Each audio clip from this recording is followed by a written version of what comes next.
Cuando analizamos la persona, disolvemos la máscara y descubrimos que lo que parecía individualidad era en el fondo algo colectivo.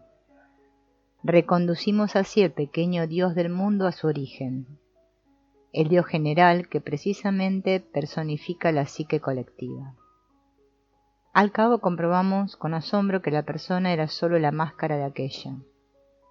En el fondo la persona no es algo real, constituye un compromiso entre individuo y sociedad acerca de lo que uno parece. Uno asume un nombre, adquiere un título, representa una función, es esto o aquello, lo que seguramente es real, pero en relación con la individualidad del sujeto, solo como una realidad secundaria, una mera configuración de compromiso en que muchas veces participan aún más otros que uno. La magia del nombre y otras pequeñas ventajas mágicas, como títulos y cosas así, dan el prestigio necesario para vitalizar ese compromiso. Pero sería inexacto dejar la cosa expuesta de este modo, sin reconocer igualmente que en la peculiar elección y definición de la persona hay algo ya individual, y que pese a la exclusiva identificación de la conciencia del yo con la persona, la mismidad inconsciente, la auténtica individualidad está presente ahí, y, si no directamente, se hace por lo menos indirectamente perceptible. Aunque la conciencia del yo es idéntica a la persona, esa figura de compromiso con lo que uno aparece ante la colectividad y a la medida de la cual se desempeña un papel, la mismidad inconsciente no puede ser reprimida hasta el punto de hacérsela imperceptible. Se la nota en el tipo de manifestaciones inversas y compensatorias del inconsciente.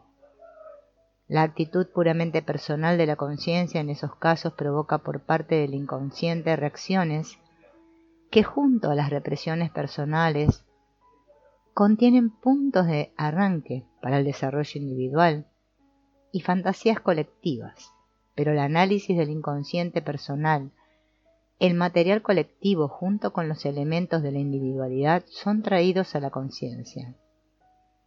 Cuando se levantan pues las represiones personales afloran fundidas entre sí la individualidad y la psique colectiva, liberando las fantasías personales antes reprimidas.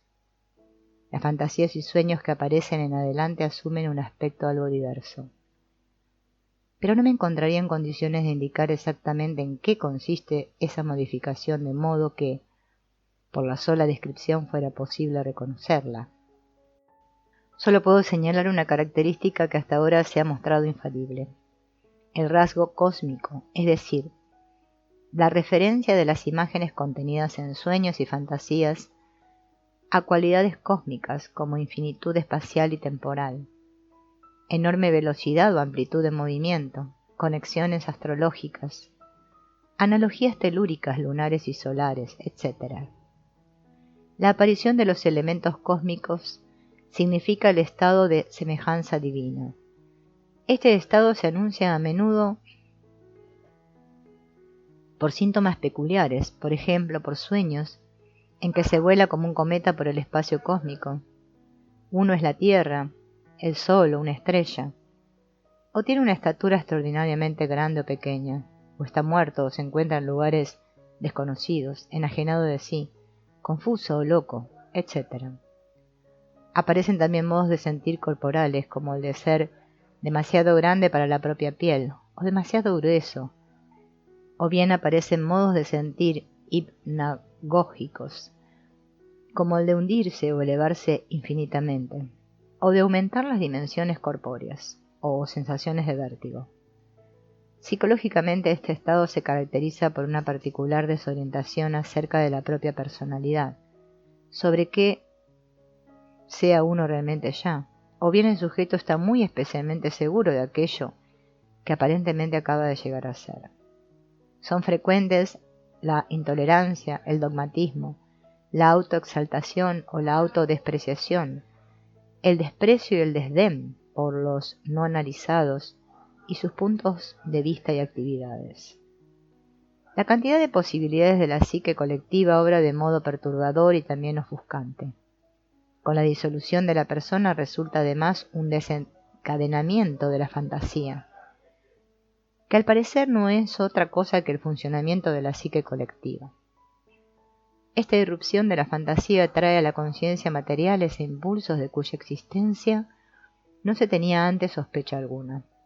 Ante una impresión así no es siempre fácil mantenerse incólume. Subjetivamente la cosa es a menudo algo diversa. Sea que el sujeto no advierta la irrupción del inconsciente colectivo o si la advierte la experimente como positiva. En ambos casos el sujeto es arrojado al tablero como cualquiera de las figuras de su fantasía, a menos que, tornando apoyo en la normalidad, logre restituir su anterior persona y sofoque así el propio desarrollo ulterior. De este dilema trataremos en detalle más abajo. La entrada en dicho proceso es inevitable cuando quiera que en un paciente exista la necesidad de desarrollar su personalidad más allá de sus momentáneas dificultades de adaptación y de mera superación de las mismas. Pongo de relieve que, como es natural, la necesidad de desarrollar el carácter no es cosa corriente, ya que quizá en la mayoría de los casos de análisis solo se trata en primer lugar de eliminar dificultades de adaptación momentáneas. Pero casos graves no pueden curarse sin un cambio de carácter que alcance a lo profundo. Con mucho, en la mayoría de los casos, la adaptación a la realidad de tanto trabajo, por lo demás indispensable que la adaptación al inconsciente colectivo no entra en consideración, sino remotamente. Pero si la adaptación a la interioridad se convierte en problema, surge del inconsciente una fuerza peculiar e incontrastable que hace a un lado a la conciencia en la función de dirigir la vida. Este influjo del inconsciente puede manifestarse en la forma de una recaída en neurosis o de la semejanza divina, positiva o negativa, de que antes hemos hablado, o en otras formas, pero todas ellas reducibles a la semejanza divina, como fórmula fundamental y caracterizadas por una desorientación respecto a la posición de la individualidad. Es un estado al que uno quisiera poner fin lo más pronto posible, pues es demasiado grande la analogía con un trastorno del equilibrio mental. Es característico de la mayoría de los trastornos mentales no orgánicos que el inconsciente reprime y sustituye en gran medida la función consciente. En lugar de la función de realidad, el inconsciente asume el valor de real. Los pensamientos inconscientes se hacen audibles como voces, o visibles en forma de visiones, o perceptibles como alucinaciones corpóreas.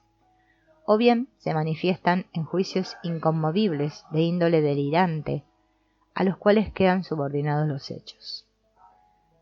De modo semejante, pero no igual, el inconsciente penetra en la conciencia cuando la persona se disuelve en la psique colectiva. La diferencia con el trastorno mental, empero, consiste en que, en este caso, el inconsciente es traído a la conciencia por medio del análisis consciente. Por lo menos así ocurre al comienzo del análisis, en que aún es necesario vencer fuertes resistencias culturales contra el inconsciente. Más tarde una vez desmanteladas las barreras erigidas desde tiempo inmemorial, suele aflorar de manera espontánea y hasta a veces se precipita en cierto modo inundando la conciencia. Así, por ejemplo, los momentos de inspiración en los hombres geniales tienen a menudo marcada similitud con estados patológicos. Pero sólo habría verdadera enfermedad mental si el contenido del inconsciente se sustituyera en una realidad puesta en lugar de la realidad consciente. Los contenidos del inconsciente pueden llegar a ser creídos, sin que por eso quepa hablar del trastorno mental, en sentido propio, aun cuando sobre la base de tales convicciones se emprenden acciones inadaptadas. El delirio paranoico, por ejemplo, se pone independientemente de la creencia, ya que aparece a priori como verdad y no necesita de la creencia para existir con su propia validez operante. Pero en los casos aquí considerados está siempre abierta la cuestión de quién vence, si la creencia o la crítica. La verdadera enfermedad mental no conoce esta alternativa. Los intentos para liberar la individualidad respecto de la psique colectiva. la restauración regresiva de la persona. Lo insoportable del estado de identidad con la psique colectiva empuja, como hemos dicho, a buscar soluciones radicales. Dos caminos se abren para disolver el estado de semejanza divina.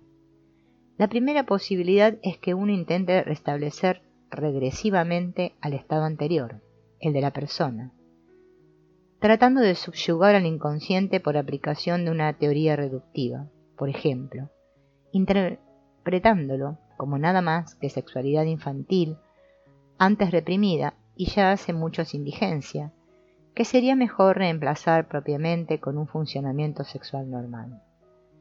Esta explicación se apoya en el simbolismo del tipo indesconociblemente sexual que tiene el lenguaje del inconsciente y en una interpretación concretista del mismo.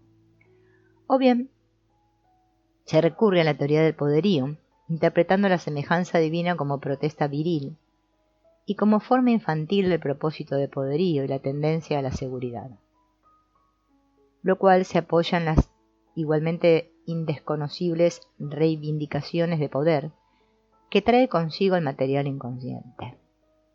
O también se explica al inconsciente como la psicología arcaica de los primitivos, con que no sólo se cubrirían suficientemente el simbolismo del tipo sexual y los propósitos de omnipotencia de la semejanza divina, sino que además parece darse cuenta bastante de los aspectos y tendencias de orden religioso, filosófico y mitológico que los contenidos inconscientes presentan. La conclusión es en todo caso la misma y afirma que el inconsciente no es más que esto o aquello, lo cual lo hace suficientemente conocido y reconocido como infantil, inútil, sin sentido, imposible y dejado atrás. No queda entonces sino encogerse de hombros, negar todo valor y resignarse. Para poder seguir viviendo de manera razonable no cabe otra posibilidad que reconstituir lo mejor posible ese recorte de la psique colectiva, llamado la persona, hacer calladamente a un lado los hechos del análisis y olvidar hasta dónde es factible que se posee un inconsciente. Se atendrá uno a las palabras de Fausto. Conozco bien el orden en la tierra, pero lo alto su visión no cierra. Tonto el que ahí clava el ojo parpadeante e inventa tras las nubes un semejante. Sienta el pie y mire en torno. El mundo nuestro no es mudo para el hombre ducho y diestro. ¿A qué a pasearse por lo eterno irá? Lo que conoce, a mano está. Él por su día terreno mueve el paso y, si espíritus rondan, no hace caso. Tormento halla y ventura cada trecho. Él, en todo momento, insatisfecho. Esta sería una feliz solución, si el hombre lograra verdaderamente sacudirse el inconsciente de encima hasta el punto de retirarle la libido, reduciéndolo a un estado de inoperancia. Pero la experiencia enseña que al inconsciente no se le puede retirar la energía, permanece siempre operante, pues contiene la fuente de la libido. En realidad, es esa fuente misma de la cual emanan nuestros elementos psíquicos primordiales. La efectividad pensante o el pensar afectivo, ese germen aún indiferenciado de lo afectivo y lo formal. Sería por eso una ilusión creer que por medio de alguna teoría o método se pudiera, mágicamente por decirlo así, arrancar la libido al inconsciente de modo definitivo, desconectándolo en cierto modo de ella. Uno puede entregarse a tal ilusión durante cierto tiempo, pero un día deberá decir como Fausto: ya invade el aire tal embrujo y ruido, que nadie haya paraje guarecido. A la luz racional del día risueño, la noche alrededor nos urde un sueño. Tomas del joven prado alegría pura, y un pájaro te grazna, desventura. Tal red, temprano y tarde, irá a envolverte. La agorería confirma, anuncia, advierte. Y así te encuentras solo, acobardado. La puerta chirría, pero nadie ha entrado. ¿Hay alguien? El cuidado, La pregunta pide sí. Fausto, ¿y tú? ¿Quién eres, pues? El cuidado. El que está aquí. Fausto, aléjate. El cuidado. Estoy donde conviene. Sino en tu oído esto, empero, retumba en tu corazón. En cambiante forma empero, con poder aterrador. El inconsciente no está ahí listo para ser analizado y acallarlo de ese modo. Nadie le arranca su fuerza operante así sea por el lapso más breve. Por eso proceder según la posibilidad aquí descripta no es sino engañarse y reeditar en nueva forma la represión acostumbrada. Mefistófeles deja abierta una posibilidad que no es lícito pasar por alto, pues corresponde a algo real. Le dice a Fausto que repulsa la tonta brujería y preferiría evitar la cocina de las brujas. Bien, un remedio tal que no precisa bruja, dinero, médico ni nada. Ándate al campo ya, y deprisa, empieza a darle al pico y a la azada. Restringe vida y pensamiento, al más estrecho de los círculos. Haz de alimentos simples tu sustento, vive como ganado entre el ganado, y no tengas a robo nutrir tus mieses con tu propio estiércol. Quien tiene en sí la posibilidad de tal vida, pero no cae nunca en peligro de fracaso con una de las otras posibilidades, pues su naturaleza propia no lo constriñe a plantearse un problema que su misma capacidad intelectual no le alcanza para ver. Si llegara a enfrentarse con el gran problema, entonces esa salida le estaría cerrada. La identificación con la psique colectiva. El segundo camino es la identificación con la psique colectiva. Ello equivale a asumir la semejanza divina, pero ahora erigida en sistema, es decir, el sujeto es feliz poseedor de la gran verdad que estaba aún por descubrirse, el conocimiento definitivo que significa la salvación de los pueblos. Esta actitud no tiene por qué ser formalmente un delirio de grandezas, sino una megalomanía en la conocida forma mitigada que se da en profetas y mártires.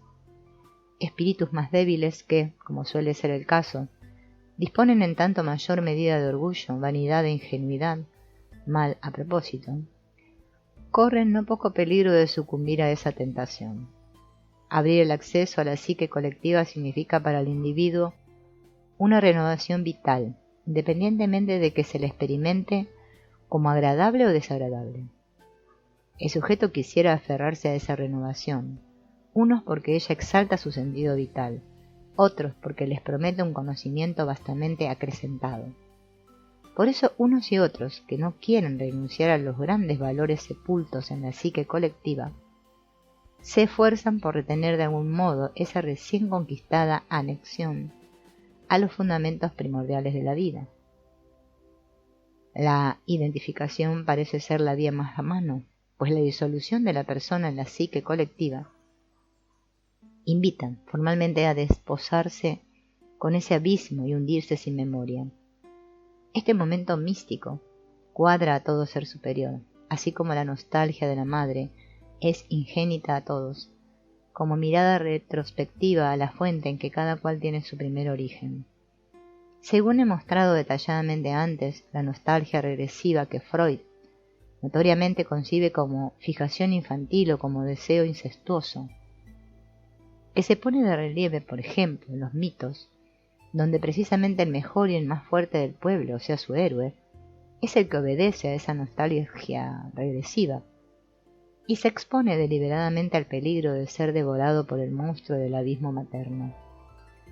Pero no solo sirve por no dejarse devorar definitivamente, sino que vence al monstruo, y no solo una vez, sino muchas. Solo de la derrota de la psique colectiva resulta el verdadero valor, la conquista del tesoro, el arma invencible, de la protección mágica, o lo que fuere que el mito concibe como apetecible bien. De ahí que quien se identifica con la psique colectiva, o expresado míticamente, quien se deja devorar por el monstruo y se hunde allí, ciertamente también tiene a mano el tesoro guardado por el dragón, pero en gran medida involuntariamente y para su propio extremo daño. Este punto de vista le parece al hombre reflexivo y sensible de nuestro tiempo como el único admisible, pero no hacía esa extraordinaria mayoría de la gente dicha ilustrada, para quien, en vez de concebirse la cientificidad como un principio de ética intelectual al que la mente se somete, la ciencia constituye más bien solo un medio de dar apoyo a los datos de la experiencia y ayudar a conferirles validez general.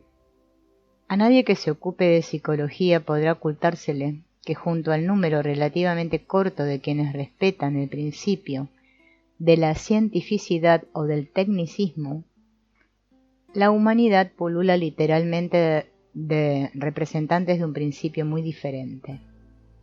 Así corresponde bien al espíritu de nuestra cultura actual que en un diccionario enciclopédico bajo la entrada astrología se lea lo que sigue.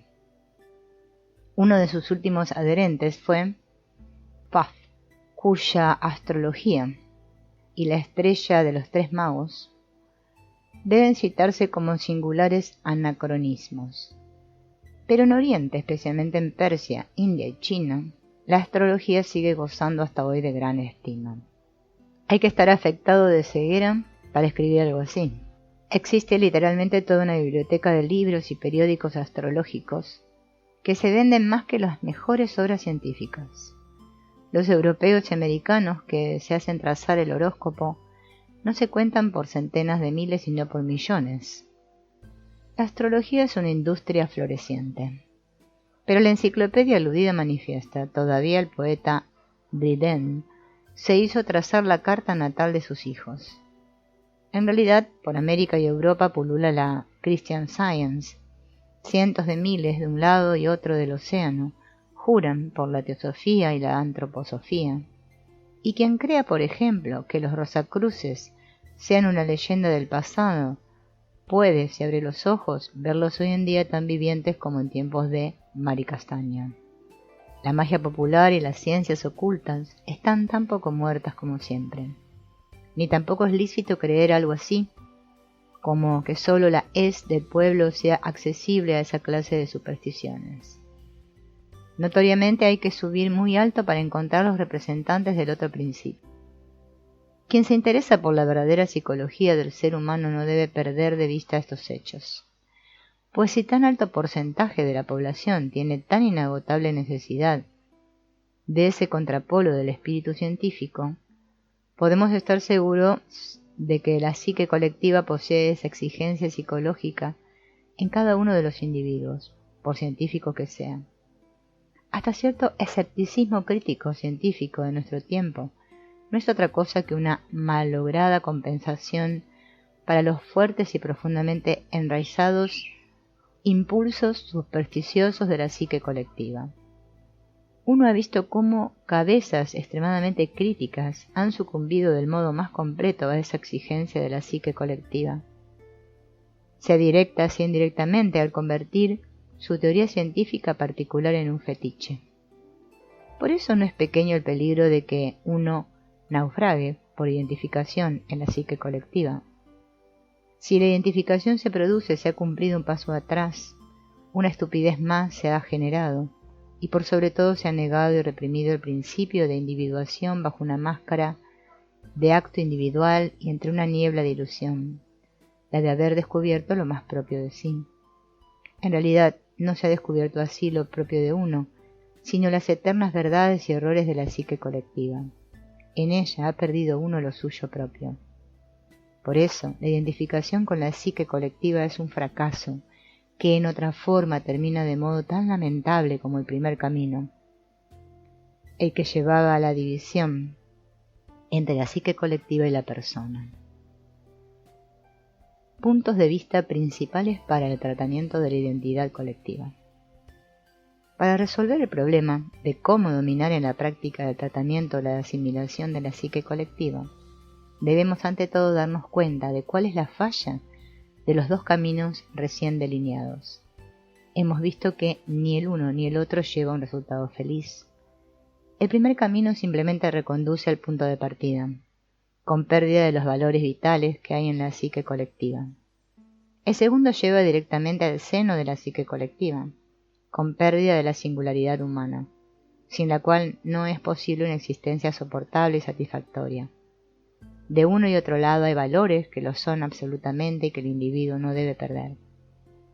La falla, pues, no está ni en la psique colectiva ni en la individual, sino en que se las hace mutuamente excluyentes.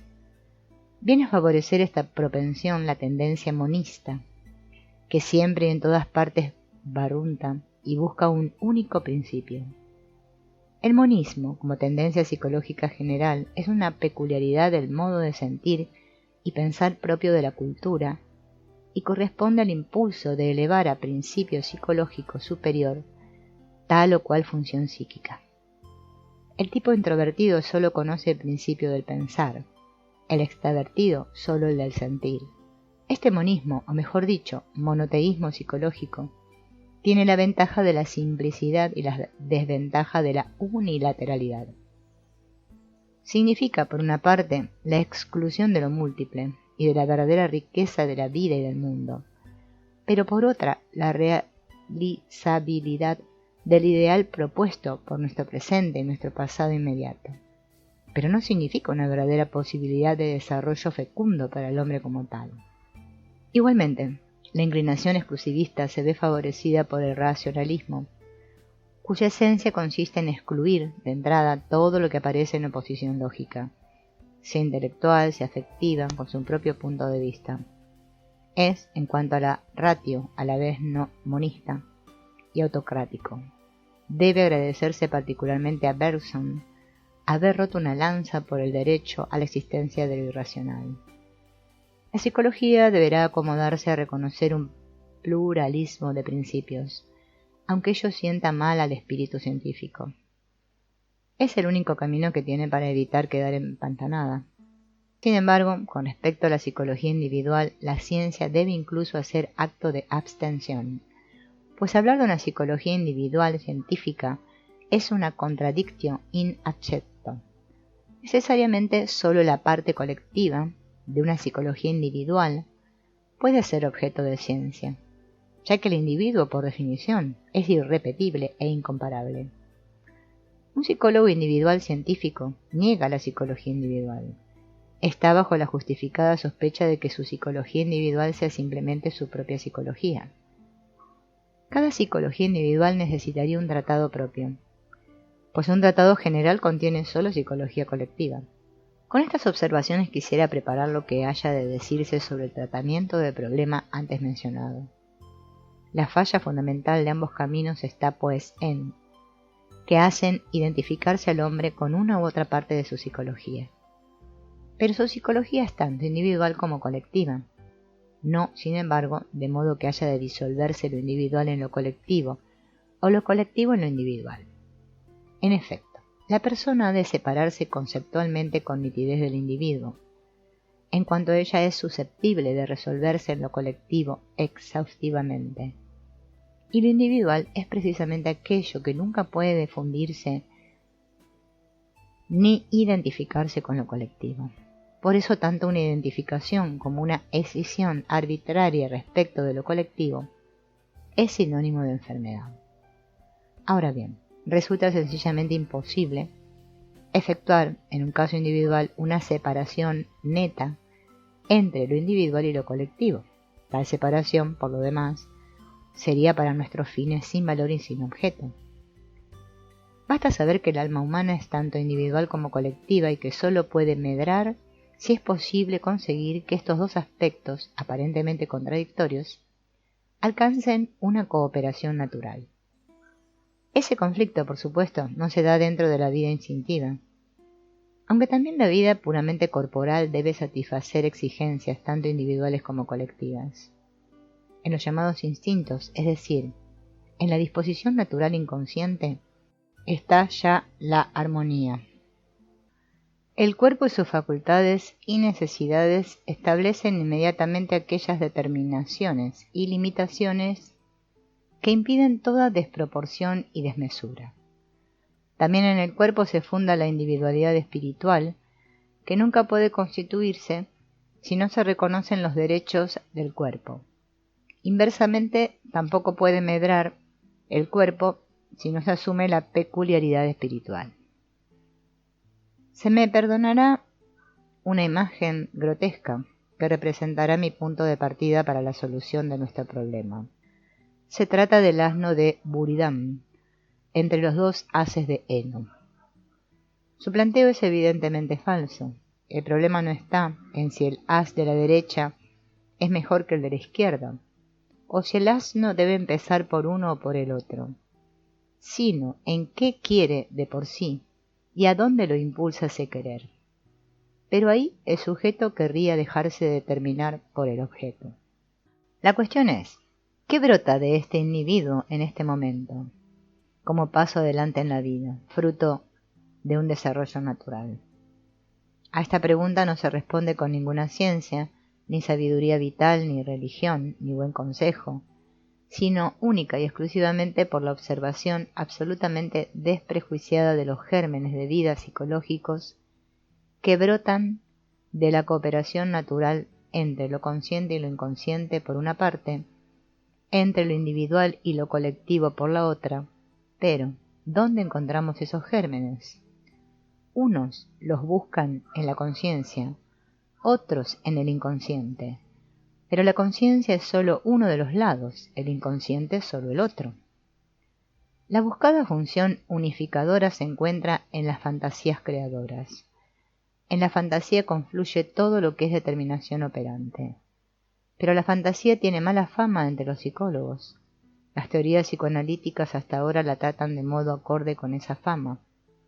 Tanto en Freud como en Adler, la fantasía no es sino la envoltura llamada simbólica del impulso o del objetivo fundamental supuesto por esos investigadores. Pero, contra estas concepciones debe ponerse de relieve, no por algo como consideraciones teóricas, sino por razones esencialmente prácticas, que la fantasía puede ciertamente explicarse y desvalorizarse casualmente así, pero que sin embargo ella constituye el suelo materno creativo de todo cuanto ha traído progreso a la vida del hombre.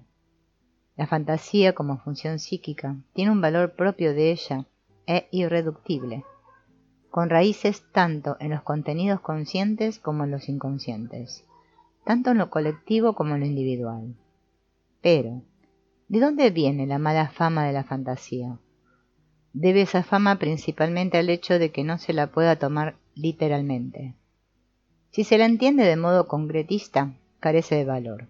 Si se la entiende de modo semiótico, como en Freud, resulta interesante desde el punto de vista científico. Pero si se la entiende hermenéuticamente como símbolo operante, entonces nos da el aviso que necesitamos para llevar adelante nuestra vida en armonía con nosotros mismos. En efecto, el sentido del símbolo no consiste en ser signo, que representa ocultamente algo comúnmente conocido, sino en ser un intento de elucidar analógicamente lo que permanece aún desconocido y en devenir. Así, la fantasía nos da en la forma de una analogía más o menos acertada aquello que está llegando a ser. La reducción analítica a lo comúnmente conocido destruye el verdadero valor del símbolo. En cambio, corresponde a su valor y su sentido aplicarle una interpretación hermenéutica. La hermenéutica, arte que en otro tiempo conoció múltiples aplicaciones, consiste en que a la analogía dada por medio del símbolo se asocian otras. En primer lugar, las subjetivas, como concurrencias espontáneas del paciente, y en segundo lugar, objetivas que el analista provee a partir de su saber general. Con este procedimiento el símbolo de partida se amplía y enriquece y resulta un cuadro muy complejo y multifacético. De ahí surgen ciertas líneas de desarrollo psicológico de índole tanto individual como colectiva. Ninguna ciencia del mundo podría demostrar que estas líneas sean exactas, al contrario, el racionalismo podría demostrar muy fácilmente que no lo son. Pero su validez puede demostrarse por su alto valor vital. Y de eso es cuestión en la práctica del tratamiento, que la gente venga a su propia vida, no que los principios de su vida sean racionalísticamente demostrables o exactos. Por supuesto, alguien, fiel al espíritu de superstición científica, hablará de sugestión. Pero debería saberse desde hace mucho que la sugestión solo se recibe porque se adecúa a uno. Si no, no hay sugestión posible. De lo contrario, el tratamiento de las neurosis sería extremadamente sencillo, pues no habría más que sugerir la salud. Este discurso pseudocientífico sobre la sugestión se basa en la superstición inconsciente de que la sugestión posea de hecho una fuerza mágica que opera de por sí. Quien en el fondo mismo de su corazón no quiera consentir, no obedece a sugestión alguna. Por el camino que pasa a través del tratamiento hermenéutico de las fantasías, llegamos, teóricamente, a la síntesis del individuo con la psique colectiva, pero en la práctica nos falta aún satisfacer una condición indispensable. Pertenece a la índole regresiva del neurótico, y lo ha aprendido además en el curso de su enfermedad, el no tomar con la seriedad debida a sí mismo o al mundo, abandonándose a la esperanza de que tal o cual médico o tal o cual método o tal o cual circunstancia habrán de curarlo, sin seria colaboración de su parte. Pero no se cogen truchas a bragas enjutas, faltando la disposición sin reservas de la voluntad y el empeño absolutamente serio del paciente. Toda curación es imposible. No hay curaciones mágicas de neurosis. En el momento en que empezamos a elaborar las vías señaladas por los símbolos, el paciente también debe entrar por ellas. Si hace trampa, escabulléndose de aquí y de allá, está excluido el éxito del tratamiento. Tiene que vivir verdaderamente lo que ha visto y reconocido como su línea individual de vida, y continuarla hasta que una mera reacción de su inconsciente le indique que ha emprendido de buena fe una vía falsa. Quien no posea esta función moral, la buena fe para consigo mismo, nunca se librará de su neurosis. El que la posea está en condiciones de encontrar la salida de ella. Pero ni el médico ni el paciente deben abandonarse a la ilusión de que analizarse baste de por sí para deshacer una neurosis. Eso sería engañar y engañarse. En última instancia, es infaliblemente el hecho moral el que decide entre salud y enfermedad. Por medio de esa construcción de las líneas de vida, se hacen conscientes las direcciones por las que se encausa la libido.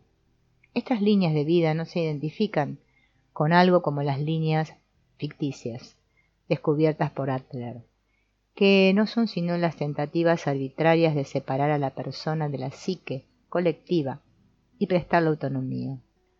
Podría decirse más bien que las líneas directivas ficticias constituyen intentos frustrados de establecer una línea de vida. La inoperancia de la ficción se revela también en que el sujeto se atiene a la línea ficticia con acalambrada rigidez y durante un tiempo excesivo. En cambio, la línea de vida construida hermenéuticamente es corta, pues la vida no sigue rectas predeterminadas para un futuro. Toda verdad es tortuosa, dice Nietzsche. Por eso las líneas de vida no son nunca principios ni tampoco ideales de validez general, sino puntos de vista y actitudes de validez efímera. La caída de la intensidad vital, la sensible pérdida del líbido, pero también un entusiasmo excesivamente arrebatado, indican si la línea debe abandonarse y cuándo empieza, o mejor dicho, debiera empezar otra. A veces basta dejar al inconsciente el descubrimiento de la línea nueva. Ciertamente esta actitud no es de recomendar al neurótico en cualquier circunstancia, aunque hay casos en que el sujeto debe aprender precisamente a abandonarse por una vez a lo que llamamos el azar.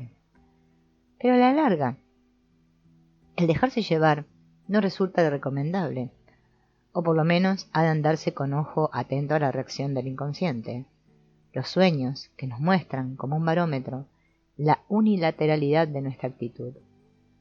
Por eso, al contrario de otros autores, considero necesario que el paciente permanezca también, después del análisis, en contacto con el inconsciente, si quiere evitar una recaída. De ahí mi convicción de que el verdadero final del análisis solo se alcanza cuando el paciente posee un conocimiento suficiente del método para mantenerse en contacto con el inconsciente y el bastante saber psicológico para poder comprender con aproximación la línea vital así indicada. De lo contrario, su conciencia no está en condiciones de seguir la dirección por donde se encausa la libido y apoyar así conscientemente la resultante de su individualidad. Todo caso de neurosis de gravedad considerable necesita este equipamiento psicológico para afianzar verdaderamente la curación. En este sentido, el análisis no es un método monopolizable por la medicina, sino también un arte o técnica o ciencia de la vida psicológica, que incluso después de la curación ha de seguir cultivándose para bien de uno mismo y de su ambiente.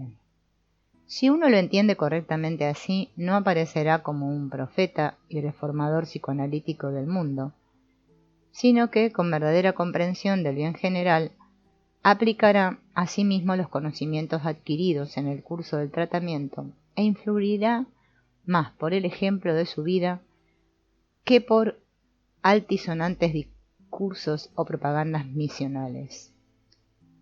Tengo plena conciencia de que con estas consideraciones me muevo en terreno peligroso. Es tierra virgen que debe ante todo conquistarse para la psicología. Me veo obligado a una tarea de pionero. Por eso conozco también la insuficiencia de muchas formulaciones, sin que ello empero me permita mejorarlas sustancialmente. Por eso quisiera rogar al lector no dejarse descorazonar por la insuficiencia de mi exposición, sino tratar de seguir penetrando en aquello que me he esforzado por exponer. A este problema central quisiera, en bien de la claridad, agregar algo más, y en particular sobre el concepto de lo individual, en relación con lo personal, por una parte, y con lo colectivo, por la otra. Como ya lo he indicado, lo individual aparece primero en la particular elección de esos elementos de la psique colectiva que sirvan para componer la persona. Esos componentes son, como se ha señalado, no individuales, sino colectivos. Pero su combinación o la elección de un conjunto ya combinado, un modelo, es individual. Este sería el germen de lo individual, encubierto por la máscara que es la persona. En la particular diferenciación de la persona se manifiesta la resistencia de la individualidad contra la psique colectiva. Con el análisis de la persona conferimos mayor valor a la individualidad y damos realce a su conflicto con la colectividad, que es, naturalmente, una oposición interna al sujeto. Por disolución del compromiso entre los dos miembros de una oposición se realza la efectividad de esos opuestos. Dentro de la vida natural puramente inconsciente tal conflicto no existe, pese a lo cual también la vida puramente fisiológica de lo individual como de lo colectivo tiene que satisfacer ciertas exigencias. La actitud natural inconsciente es armoniosa. Una función psicológica diferenciada, en cambio, a causa de su unilateralidad, cultivada por objetivos racionales, se inclina siempre a la desproporción. También la llamada individualidad espiritual es una expresión de la corporeidad individual y, por así decirlo, idéntica con ella. Este acerto, naturalmente, es invertible desde un punto de vista espiritualista, lo que en nada altera el hecho psicológico de la íntima relación entre individualidad y cuerpo. Pero a la vez el cuerpo es también algo que en gran medida iguala al sujeto con todos los demás. Si bien un cuerpo individual es diferente de los otros, igualmente el individuo moral o espiritual es también algo diferente de todos los otros. Pero en todos los aspectos está constituido de un modo que iguala a los hombres entre sí. Todo ser viviente que puede desarrollarse de modo individual, libre de constricciones, realizará a la vez y ante todo, aun en la perfección de su individualidad, el tipo ideal de su especie y tendrá por lo tanto, figuradamente hablando, validez colectiva. La persona es siempre idéntica a una actitud típica, en la que domina una de las funciones psíquicas, por ejemplo, el pensar, el sentir o la intuición. Esta unilateralidad determina siempre una represión relativa de las demás funciones. A consecuencia de ello, la persona obstaculiza el desarrollo individual. La disolución de la persona, por lo tanto, es la condición indispensable de la individuación. Por eso es imposible también llevar a cabo la individuación con propósito, en cierto modo, consciente, pues el propósito consciente condice más bien a una actitud típica que excluye todo lo inadecuado a ella. La asimilación de los contenidos inconscientes, en cambio, conduce a un estado en que el propósito consciente está excluido y reemplazado por un proceso de desarrollo que se nos aparece como irracional. Solo este proceso significa individuación, y su producto es la individualidad, según antes hemos definido como algo a la vez singular y general. En tanto existe la persona, la individualidad está reprimida, y se manifiesta, cuando mucho, en la elección de los requisitos de la persona, en cierto modo, el disfraz del actor. Solo con la asimilación del inconsciente sale claramente a primer plano la individualidad, y con ella este fenómeno psicológico vincula al yo y el no yo, que he denominado actitud, pero aquí no ya como típica, sino como individual. Lo paradójico de estas formulaciones viene de la misma raíz que la antigua querella de los universales, la proporción animal, mulunque animal genus est, el animal y ningún animal es un género. Hace clara y comprensible la paradoja fundamental. Lo real, existente, es el singular. Lo universal tiene existencia psicológica, pero fundada en la semejanza realmente existente de los singulares. De modo que el singular es el individuo, que en medida más o menos alta tiene las cualidades fundantes del concepto sintético de colectividad, y cuanto más individual es, tanto más desarrolla aquellas cualidades que son el fundamento del concepto colectivo de humanidad. Espero contribuir al esclarecimiento de este complicado problema, poniendo de relieve la arquitectónica de los factores intervinientes. Nos enfrentamos con los siguientes conceptos fundamentales, ante todo con el concepto de mundo real. Por ello debe entenderse del modo más general este contenido de conciencia que por una parte consiste en la imagen percibida del mundo y por otra en lo sentido y pensado acerca de ella. Está además el concepto de inconsciente colectivo. Por él debe entenderse ese contenido del inconsciente que consiste, por una parte, en las percepciones inconscientes de procesos reales externos y por otra en todas las reliquias de funciones de percepción y adaptación filogenéticas. Una reconstrucción de la imagen inconsciente del mundo daría una imagen que mostraría cómo se veía la realidad externa desde tiempos inmemoriales. El inconsciente colectivo contiene o es un espejo que refleja el mundo. Constituye, en cierta medida, un mundo también, pero un mundo de imágenes. El mundo consciente es igualmente colectivo, en amplia medida, lo mismo que el mundo inconsciente. Ambas esferas de la psique forman en conjunto la psique colectiva en el individuo. Frente a la psique colectiva está el cuarto concepto, el de la individualidad. El individuo se encuentra en cierto modo entre la parte consciente y la inconsciente de la psique colectiva. El individuo es, por así decirlo, la superficie del espejo en que el mundo consciente puede ver su imagen histórica inconsciente. Tal como dice Schopenhauer, que el intelecto presenta un espejo a la voluntad. Según esto, el individuo sería, en la arquitectónica propuesta, algo así como un punto o una línea divisoria, que no es ni consciente ni inconsciente, o más bien es ambas cosas a la vez. Esta naturaleza paradójica del individuo psicológico está en oposición a la naturaleza de la persona. Esta es consciente, o al menos susceptible de hacerse consciente, por todos sus lados. Corresponde, pues, por su naturaleza íntegra a una función adaptativa del individuo al mundo real. La persona, por lo tanto, está entre el mundo real y la individualidad. Más allá de la individualidad, que parece ser lo íntimo de la conciencia del yo, tanto como del inconsciente, encontramos el inconsciente colectivo. El lugar entre el inconsciente colectivo y el individual, correspondiente a la persona, se nos aparece como vacío.